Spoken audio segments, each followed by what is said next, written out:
Today, in the spectacular inequality of global travel, US President is proving that high-stakes diplomacy looks incredibly glamorous as long as your ride is completely immune to rodents. As the president prepares for a massive diplomatic tour to China aboard the pristine, ultra-secure Air Force One, the rest of the world's luxury travelers are currently trapped in a nautical nightmare.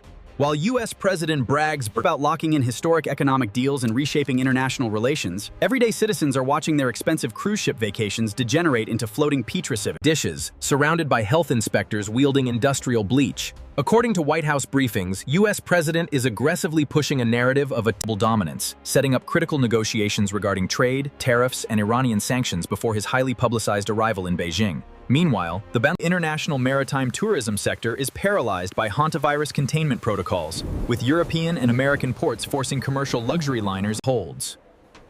The contrast is sharp.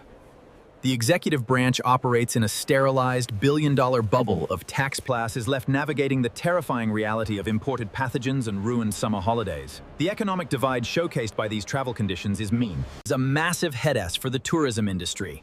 How do you market a luxury maritime vacation when the daily news cycle juxtaposes a flawless, gleaming presidential jet with a cruise ship that requires negative pressure isolation wards? The hospitality sector is bleeding capital as consumer cancel trips for confidence sinks faster than an anchor. While US President touts economic victories on the tarmac, the domestic travel economy is begging the administration for a bailout just to cover the cost of hazmat suits for their housekeeping staff.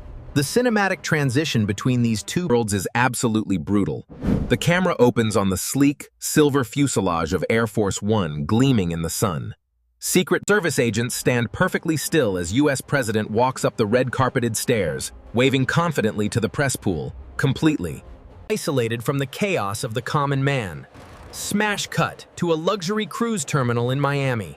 A terrified tourist in the Hawaiian shirt is clutching his suitcase as if it's a bomb, while a team of local health officials in bright yellow biohazard gear aggressively spray down a buffet table. The tourist looks at his phone, watching US President announce a massive trade deal.